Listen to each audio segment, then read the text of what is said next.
Gardez vos yeux fixés sur les étoiles et vos pieds sur terre. Mesdames et messieurs, bonjour à tous, bon réveil matinal et bienvenue sur Fona Souba, votre rendez-vous matinal d'information et de divertissement sur Esaïe Télévision. Très heureux de vous retrouver encore une fois ce mardi, à suivre d'un instant à l'autre Boulou Info avec Elisabeth Ilaïda au sommet de ce matinal. À Point Data, les militantes de l'Union progressiste Le Renouveau se remobilisent pour 2025. Parakou accueille la première édition du festival Duman Torou, un événement dédié au sport équestre. 3 candidats en liste pour la présidence de la commission de l'Union africaine. Dans la Minute Sport de ce matin, le FC Guignon, club de National 3, accueille David Agossa, le jeune nouveau gardien béninois. Léa Fachina et Clermont Foot féminin obtiennent le nul face à Albi. Marsac, le Real de Madrid, porte plainte auprès de la Fédération espagnole de football suite aux erreurs d'arbitrage lors de leur match face à l'Espagnol de Barcelone. Après Boulou Info et la Minute Sport, on va poursuivre avec l'astuce santé. Pour ce matin, Sylvie Dédéou va nous donner une astuce sur l'utilisation du miel pour la cicatrisation rapide des blessures. L'artiste du jour sera avec Elvik Umbetowo et l'artiste qui sera peint ce matin est Rasta le Mab. Et pour boucler Fona Souba, je vous invite à suivre Parlons-en avec nos différents intervenants. On démarre sans plus tarder avec Boulou Info et la Minute Sport.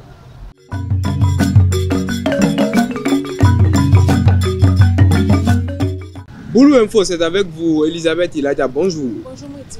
Bonjour à toutes et à tous et bienvenue dans Boulou Info. Les femmes de l'Union progressiste Le Renouveau de Kouandata ont célébré en différé le Nouvel An ce samedi 1er février 2025 sous le thème « Ce que doit être un vrai militant ». L'événement parrainé par Lambert Bebo a rassemblé plusieurs élus et responsables du parti appelant à l'unité et à l'engagement. Une rencontre festive qui a renforcé la détermination des militantes en vue des échéances politiques à venir. Le club hippique Bioguera et l'Institut français de Parakou annoncent la première édition du festival Duman Torou, le mois du cheval du 5 au 11 avril 2025. Ce festival mettra à l'honneur les sports équestres et la passion du cheval réunissant amateurs et professionnels. Un appel aux sponsors est lancé pour soutenir cet événement inédit et en faire un succès. L'écrivain Mohamed Jafarou a officiellement lancé son œuvre Un jour de neige en enfer, un ouvrage dénonçant les ravages du terrorisme. L'événement a réuni un public de passionnés de littérature, d'intellectuels et de proches de l'auteur. Suivez l'événement avec Elvik Umbetowo et Sylvie Dédéou. Un jour de neige en enfer, tel est le nom de la première œuvre littéraire de Mohamed Jafarou, un scientifique. Une œuvre qui raconte les méfaits du terrorisme à travers les recherches de ce dernier. Le phénomène de terrorisme, aussi lointain qu'on le pense, est avec nous et nous vivons avec lui. Donc il est très important que l'État sache comment déployer ses politiques, de sorte que tout le monde se sente égal, de sorte qu'il n'y ait pas d'ethnie qui se sentent stigmatisés. Parce que c'est sur ces couches vulnérables-là, c'est sur ces couches défavorisées qui souffrent en silence que s'appuie le terrorisme pour étendre ses branches. Un ouvrage qui a reçu les hommages et appelle tout un chacun de nous à comprendre les problèmes auxquels sont confrontés notre société actuelle. Vraiment, je suis tellement content parce que l'auteur, c'est un camarade à moi. On est de promotion, de même promotion, on est tous soutenus en 2022. Et vraiment, c'est quelqu'un que j'apprécie beaucoup parce que vraiment sa manière de prendre parole en public, c'est que je sens de lui un scientifique littéraire. Et vraiment, aujourd'hui, il vient de me prouver. C'est une fierté pour moi de le voir dans cette posture.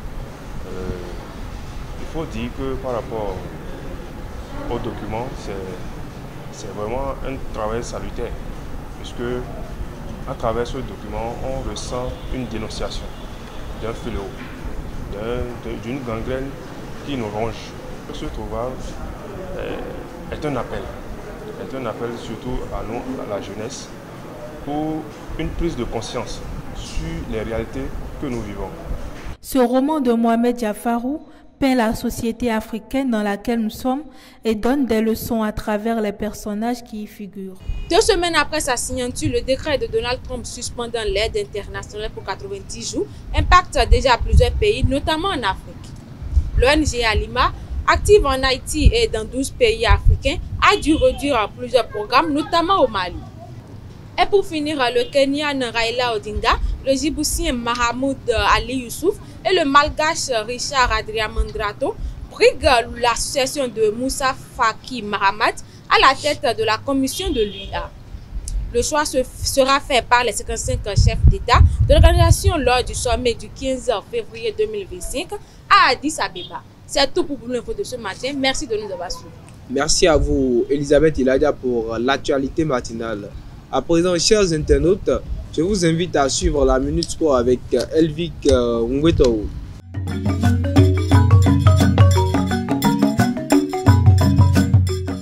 La Minute Sport, c'est avec vous, Elvic Ngweto. Bonjour. Bonjour, Mouidine Lawane. Amis internautes des Aéro Télé, bonjour. Le FC Guignon a annoncé dans la soirée du lundi 3 février 2025 l'arrivée de David Agossa, jeune gardien international béninois de 21 ans en provenance de l'Épinal. David a 29 sélections en catégorie U20 et U23. Il a notamment été élu meilleur gardien de l'UFOAB en 2022 et a atteint les quarts de finale de la CAN U20 en 2023. Le FC Guignon, actuellement 13e de la 5e division française, espère que cette arrivée renforcera son effectif pour assurer le maintien qui est l'objectif ultime du club. Le FC Pétrolier de Yohan Roche s'est incliné le lundi 3 février 2025 en clôture de la 24e journée de Superliga. Opposé à Faroul Constanta, autant pour moi, le Guépard et ses coéquipiers ont perdu 2 buts à 1. Titulaire, le défenseur béninois a disputé l'intégralité du match. Pétrolier compte 35 points et est 5e au classement général. Clermont Foot féminin de Noélie Abamon et Léa Fachinan a été contraint au partage des points par Albi Marsac en match de la 11e journée de la 3e division féminine. Les deux équipes se sont séparées sur un score de 1 but partout.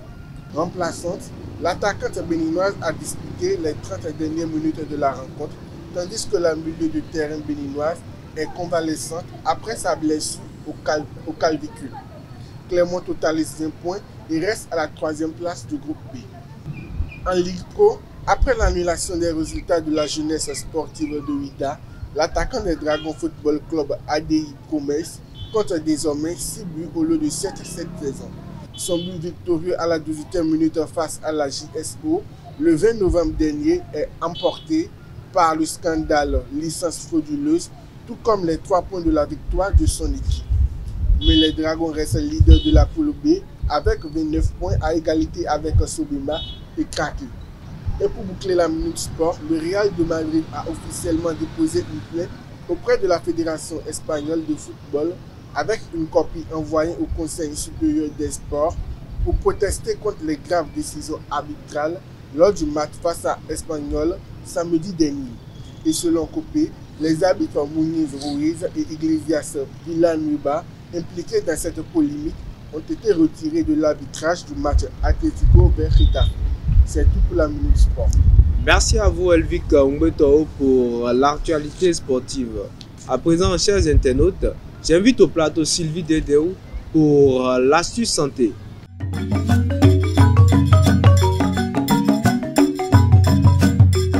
L'astuce santé, c'est avec vous, Sylvie Dédéou. Bonjour. Bonjour à tous et bienvenue sur votre rubrique Astuces santé. Le miel, reconnu depuis l'Antiquité pour ses vertus thérapeutiques, est un allié précieux dans la guérison des blessures. Grâce à ses propriétés antibactériennes, anti-inflammatoires et cicatrisantes, il peut accélérer le processus de réparation des tissus tout en prévenant les infections. Découvrez comment l'utilisation efficace du miel peut favoriser une cicatrisation optimale. Nettoyer la plaie.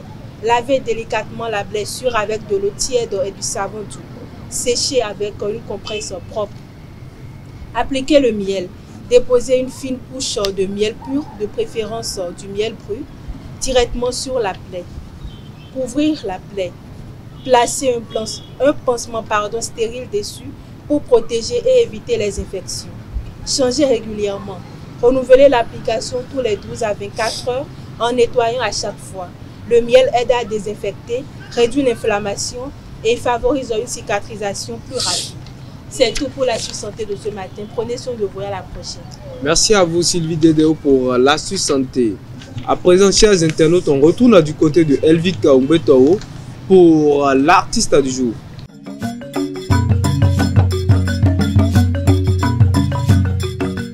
L'artiste du jour, c'est également avec vous, Elvic Umbetao. Bonjour à nouveau. Bonjour à nouveau, amis internautes de DZAE Télé, bonjour à nouveau. Rasta le Marbre, de son vrai nom Rodrigue Simba, est un artiste, auteur, compositeur et chanteur de la commune de Tangita. Il chante dans plusieurs langues, notamment le Nanteni, le Dendi, le Wama, pour ne citer que celle-ci. Il compte plus de 26 sons, dont 5 featuring et un album intitulé Le Génie. Un album qui regorge 12 titres chantés en différentes langues et 2 featuring.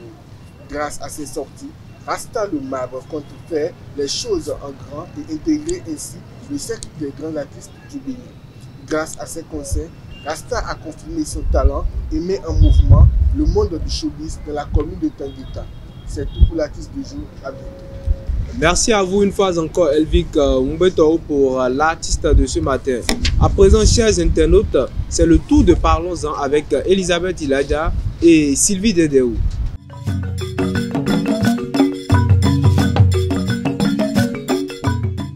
Faut-il interdire les concours de beauté pour les enfants? C'est le sujet de Parlons-en de ce mardi et le débat est avec vous, Elisabeth Ilaja. Bonjour à nouveau. Bonjour à nouveau. Sylvie Dedeo, bonjour à nouveau. Bonjour à nouveau, Maudit. Alors d'entrée, je m'adresse à vous, Elisabeth Ilaja. Que sous-entend concours de beauté pour vous? Concours de beauté pour enfants, c'est ça? Oui, pour enfants. D'accord, bon, moi je crois que tout le monde connaît déjà la question de concours de beauté. On sait en quelque sorte que ça englobe tout. Sauf que dans le cas des enfants, tout le monde ne connaît pas. Aussi. Quand on dit concours de beauté, au moins on a au moins une idée. Donc en tout cas, pour les enfants, au moins, ils ne sont pas seulement jugés sur leurs apparences. Ils ne sont pas seulement jugés sur les défilés, je ne sais pas trop, sur leurs apparences. Ils sont aussi jugés sur leurs attitudes et puis de petits talents comme les chants, les danses. Les chants, les danses, c'est déjà le talent. Sylvie Dedeo, concours de beauté, qu'est-ce que ça veut dire pour vous? Concours, c'est un concours qui met en avant les talents, la beauté, tout ce qui va avec. Tout ce qui va avec. Le sujet de ce matin, faut-il interdire les concours de beauté pour les enfants? Quel est votre avis sur le sujet? Bon, moi je crois qu'il faut interdire les concours de beauté aux enfants. Vous croyez qu'il faut interdire les concours de beauté aux enfants? Oui. Elisabeth, il a dit votre avis sur le sujet? Bon, moi je ne crois pas qu'il faut interdire, ce n'est pas vraiment nécessaire. C'est pas vraiment nécessaire d'interdire les concours de beauté. Je reviens à vous, mais Sylvie, pourquoi faut-il interdire ces genres de concours aux enfants? Moi je crois que déjà on a parlé d'un enfant, donc c'est quelqu'un qui n'a pas encore l'âge majeur. Je ne dis pas qu'il faut dire à l'enfant, bon, tu ne le feras pas. Vous pouvez faire asseoir l'enfant et lui dire, par exemple, bon, tu es trop jeune pour ces genres de concours. Par exemple, quand tu auras au moins 18 ans, tu pourras y participer.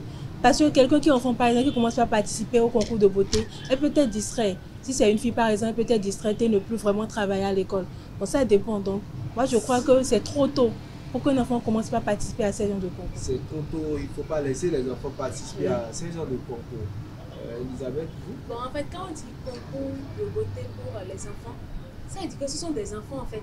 Ce ne sont pas de grandes personnes. Donc en réalité, ils seront jugés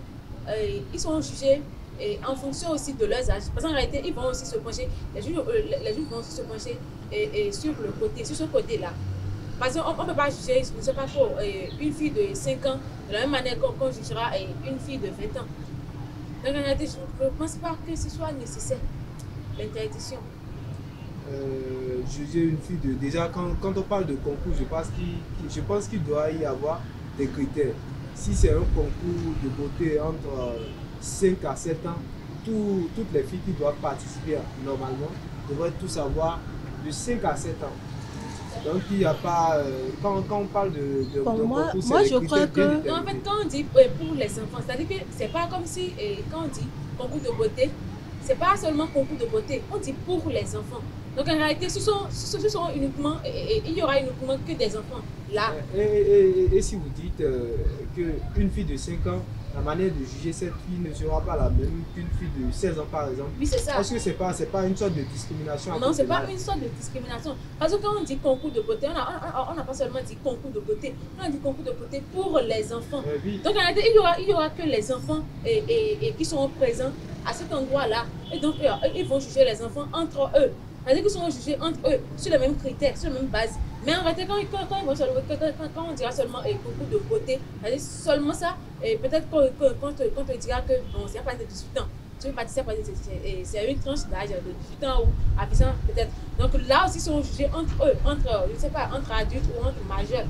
Donc il y a une grande différence entre ces concours-là.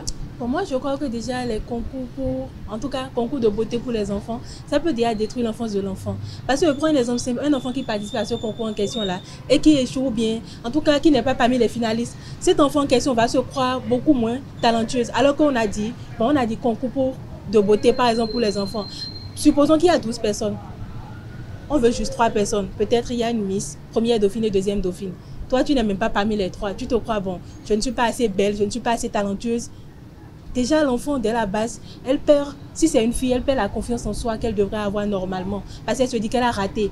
Et quand la rentrée commence, par exemple, supposons que c'est pendant les vacances que le concours a eu lieu. Quand la rentrée commence, celle qui est Miss maintenant, tous les enfants voudront rester avec elle, s'amuser avec elle, parce que c'est elle qui a gagné le concours. C'est la reine de l'école. La reine de l'école. Et l'autre, elle va se sentir, en tout cas, mise à part, négligée, voilà un truc comme ça. Voilà, c'est comme ça. En réalité, dans la vie, on échoue. Il y a des moments où on échoue. Et puis, si un enfant de peut-être 5 ans maintenant... Les enfants n'arrivent pas à digérer. C'est ça, je veux dire. Ça, si quelqu'un a 20 ans... Si un enfant, à partir de 5 ans ou à partir de 10 ans, par exemple, n'arrive pas à se dire que je ne peux pas avoir tout ce que je veux dans la vie. Donc, cet enfant... Même si l'enfant grandit, il y aura toujours cette mentalité. L'enfant aura toujours cette mentalité à se dire que tant que je veux quelque chose, je dois l'avoir. Alors qu'en réalité, non. La vie, je passe pas comme ça. On voit des enfants qui échouent à l'école. C'est-à-dire que l'enfant a peut-être repris la classe de soins, peut-être. Et puis, il y aura des parents qui vont peut-être se dire que, au lieu de reprendre la classe, tu vas en classe de soins et en même temps. En réalité, vous n'apprenez pas à l'enfant à accepter que parfois dans la vie, on tombe. Et puis, on doit se relever après. Parce que moi, je crois plutôt que les concours de beauté, et surtout quand il y a chant, il y a danse, c'est-à-dire qu'il y a de petits talents. Si un enfant peut-être de 5 ans n'a même pas gagné le concours de beauté, mais quand l'enfant est en train de chanter, peut-être que l'enfant a une belle voix et que le public applaudit, tout le monde est en joie, et puis l'enfant aussi voit que, bon, peut-être que c'est peut-être de là que l'enfant se dira que, oh, j'ai ce talent, je peux être chanteuse dans ma vie. Et puis l'enfant commence à prendre les cours de musique. Peut-être que l'enfant, c'est en dansant que l'enfant se retrouve bien. L'enfant, c'est au moins son loisir préféré, c'est la danse. Et puis quand l'enfant est peut-être stressé ou je ne sais pas, un peu triste, l'enfant allume de la musique et commence à danser, des trucs comme ça. Donc, vous ne pensez, merci Elisabeth, vous ne pensez pas que ces gens de concours, ces concours, par exemple, elle a parlé des concours de chant, de danse ou de beauté, en quelque sorte, peut influencer l'éducation de l'enfant, en quelque sorte. Par exemple, ces gens de concours déroutent l'enfant de ses objectifs éducatifs à l'école. Bon, je crois que ça peut arriver parce que déjà on a dit un enfant, donc l'enfant n'a pas cette maturité-là de pouvoir faire la part des choses. Peut-être que c'est une fille par exemple qui est intelligente à l'école, elle commence par faire des concours de musique et de danse, elle commence par gagner, elle se dit bon, mais j'ai du talent, donc je peux ne pas, en tout cas réussir à l'école et être bon dans ce domaine-là. Parce que quand on parle d'enfant, voilà, quand on parle d'enfant, l'enfant on ne peut pas lui expliquer les choses et il comprendra comme quelqu'un qui a 20 ans par exemple. Si c'est une jeune fille de 20 ans, de 18 ans qui va à un concours, elle sait pourquoi elle y va, elle a une mentalité, elle a une maturité en elle. Mais un enfant de 5 ans, on ne peut pas assez, bon, déjà on ne peut pas expliquer la même chose à l'enfant de 5 ans, il comprendra de la même façon, voilà. En réalité, j'aimerais dire quelque chose. En réalité, c'est pas l'âge ne définit pas la maturité ou la sagesse.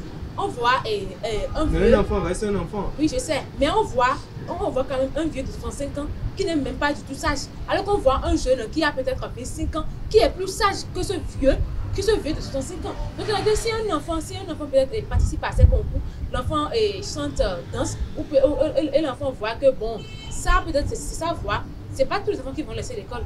Il y a des parents, même en faisant ça, c'est-à-dire que tant que tu ne travailles pas à l'école, tu ne vas pas continuer. Il y a des parents qui diront ça à leurs enfants. Je n'ai pas dit que l'enfant laissera l'école. J'ai dit que l'enfant serait distrait, par exemple. Il va se dire, bon, il n'y a pas que l'école. Déjà, c'est pas qu'il va le dire à ses parents. L'enfant en question dit, il n'y a pas que l'école. Il y a autre chose qu'on peut faire. Et réussissant. C'est comme ceux qui font des petits commerces en classe. Il y a des enfants, les enfants, quand ils sont dans un domaine, puisqu'on parle des enfants là, quand ils sont dans un domaine et ils commencent à briller, ils se voient, et vous les encouragez, tout le monde les encourage. C'est plus que le spectre familial. Ça va au-delà de la petite famille. Tout le monde les applaudit, on dit voilà, c'est une star, voilà, elle a une belle voix, elle est meilleure. Les enfants, elles préfèrent continuer sur cette voie que, voilà, en quelque sorte, l'éducation, aller à l'école. Et je suis nul en maths, vous voyez. Je ne comprends pas. Quand vous dites les enfants, j'ai toujours refusé ce truc-là, ce comportement un peu bizarre. Arrêtez, ne généralisez jamais. C'est pas une généralisation. C'est ça que vous dites, les enfants aimeraient. Un enfant, c'est toujours un enfant. Je sais. Vous êtes d'accord avec sauf que un enfant peut-être maintenant a regardé peut-être un dessin animé où il y a quelqu'un qui est médecin dedans. L'enfant aimerait qui est médecin dedans. L'enfant aimerait peut-être être médecin. Mais l'enfant aime chanter. Ça ne veut pas dire que l'enfant j'aime chanter, ne veut pas dire que j'abandonne mes rêves. Peut-être que j'ai même envie d'être chanteuse après. Ça ne veut pas dire que j'aime aussi la médecine. Ça ne veut pas dire que je laisse cette école pour me concentrer seulement sur les trucs là et la musique. Parce qu'en réalité, c'est pourquoi je vous disais, quand on dit concours de beauté pour enfants, on a bien mis pour enfants. Donc au moins là maintenant, on sait qu'il y a des trucs là. Il y a des parents qui sont présents, qui sont tout le temps présents parce qu'on a dit les enfants. Donc ces parents-là sont là pour montrer la bonne voie aux enfants. On vous aurait compris, c'est juste que quand on parle de 16 ans de concours, c'est comme le divertissement. Et le divertissement, c'est plus excitant. Les enfants aiment ça, on s'approche à ça. Et c'est plus inné, c'est inné en nous. Vous voyez, le divertissement est en quelque sorte inné. Mais quand on parle de l'éducation, il faut forcer, il faut travailler. Ces trucs-là, personne n'aime, tout le monde aime la facilité. Oui, c'est que quand vous parlez comme ça, c'est que vous ne regardez peut-être pas, vous ne suivez peut-être pas l'émission par nos limites. Parce qu'on voit des élèves qui sont artistes et puis qui sont un peu reconnus dans le Nord, pourtant continuent d'aller à l'école. Il y a même certains qu'on prend en interview alors qu'ils sont en kaki. Mais ces enfants, ces élèves-là n'ont pas 5 ans, 7 ans. C'est bien la différence entre les deux, ça. Mais il y a un certain âge, au fait. Il y a un truc qui a, je ne sais pas, 14 ans ou 12 ans. Il y a une fille parmi elles qui a un truc de 14 ans, 12 ans. Elle reste une enfant. Là, je peux accepter, mais j'ai dit, tu as dit entre 5 ans et 7 ans quand on parle des enfants pour un concours. J'ai bien dit que 5 ans et 7 ans, c'est trop bas pour un enfant. Elle n'a pas également tort. Les concours de beauté ne s'arrêtent pas à 7 ans. Oui, c'est ça. Je parle bien d'elle. Ne s'arrête pas à 5 ans, 7 ans. Ça va à une dizaine d'années aussi. Il y a des concours de beauté pour les enfants de 12 ans. En réalité, même quand on prend une enfant de 5 ans, par exemple, une petite fille de 5 ans, une petite fille de 7 ans, tu vas à un concours. C'est généralement quand il n'y a pas l'école. Parce qu'en réalité, on ne peut pas te dire de laisser l'école pour venir participer à un concours. L'éducation aussi compte. Donc en réalité, c'est généralement quand il n'y a pas l'école. Et puis quand tu fais ça, même si tu n'as pas gagné, je dis, mais même si tu n'as pas gagné, au moins tu as participé. Tout le monde t'a vu. Tu as chanté peut-être et puis ils ont applaudi. Ou peut-être tu as dansé et ils ont applaudi. Et que tu as raconté une poésie et ils t'ont applaudi. Même ça, au moins quelques dizaines de personnes te reconnaissent. Même à l'école, tu es fier. Donc tu continues d'aller à l'école et puis comme vous avez dit, peut-être qu'elle sera la reine de l'école, elle sera aussi fière. C'est-à-dire que chacun est fier de ses exploits en fait. En réalité, on ne doit pas apprendre aux enfants à envier les autres ou à ne pas accepter l'échec. L'échec fait partie de la vie. Moi, je ne sais pas comment ça se passe dans les autres écoles, par exemple. Mais je sais que, bon, quand il y a fête de Noël, en tout cas, vers les congés, par exemple, on fait une fête pour les enfants. On dit Papa Noël viendra donner des cadeaux. Et les enfants dansent et tout. Qu'est-ce que moi j'ai remarqué, par exemple, dans les écoles, supposons qu'il y a la fête de Noël qu'on doit faire à l'école, par exemple. Quand, en tout cas, avant que les congés ne viennent, on commence par faire les répétitions de danse pour les enfants. Mais les enfants, là, sont en classe pour les cours. Et ceux qui veulent danser, là, on vient les sélectionner chaque fois pour qu'ils aillent faire les répétitions. Ça veut dire que tout ce que les autres ont suivi, ils n'ont pas suivi ça avec eux. C'est ça, moi, j'appelle la distraction, en fait. Si c'était pendant les vacances, c'est compréhensible. Mais pendant la rentrée scolaire, alors là, c'est abusé. En réalité, et quand vous voulez parler de ça, il faut pas aussi généraliser.